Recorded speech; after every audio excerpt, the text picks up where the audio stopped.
El Nino और ला Neena geography के कुछ ऐसे टॉपिक्स हैं जिन्हें समझे बिना आपकी प्रिपरेशन इनकम्प्लीट है। तो आइए इसकी एक क्विक अंडरस्टैंडिंग लेते हैं। एल नीनो और ला नीना लैटिन टर्म्स हैं जिनका मतलब सिंपली द लिटिल बॉय और द लिटिल गर्ल है, और ये दोनों एक ही साइकिल के पार्ट हैं जिन्हें एल नीनो ऑसिलेशन या एनजो कहते हैं। ऐसे और इम्पोर्टेंट टॉपिक्स की कंसेप्चुअल अंडरस्टैंडिंग के लिए आप हमारी PMFIS की ज्योग्राफी बुक को भी कंसीडर कर सकते हैं। एल नीनो और ला नीना कैसे उत्पन्न होते हैं उसे समझते हैं।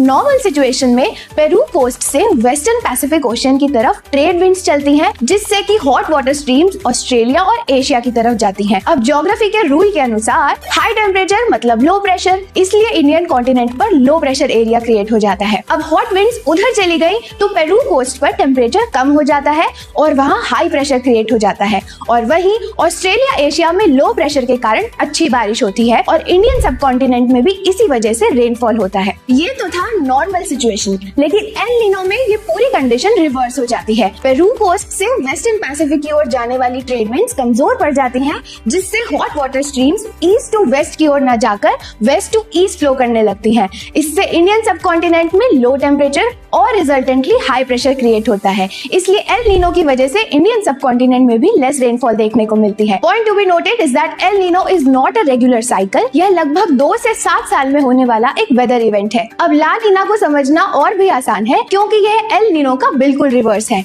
इसमें पेरू कोस्ट से वेस्टर्न पैसिफिक की ओर ईस्ट टू वेस्ट चलने वाली हॉट ट्रेड विंड्स और ज्यादा स्ट्रॉन्ग हो जाती हैं, जिससे कि इंडियन सब कॉन्टिनेंट में हाई टेम्परेचर के कारण लो प्रेशर एरिया क्रिएट होता है और यहाँ पर एवरेज के कंपैरिजन में हायर रेनफॉल होता है। तो अगर एक सेंटेंस में हम इंडिया के कंटेक्स्ट में इसे याद रखना चाहें तो एल नीनो मतलब एवरेज से कम रेनफॉल, ला नीना मतलब एवरेज से ज्यादा रेनफॉल। और ऐसे डीप कंसेप्चुअल अंडरस्टैंडिंग के लिए फॉलो कीजिए PMFIS।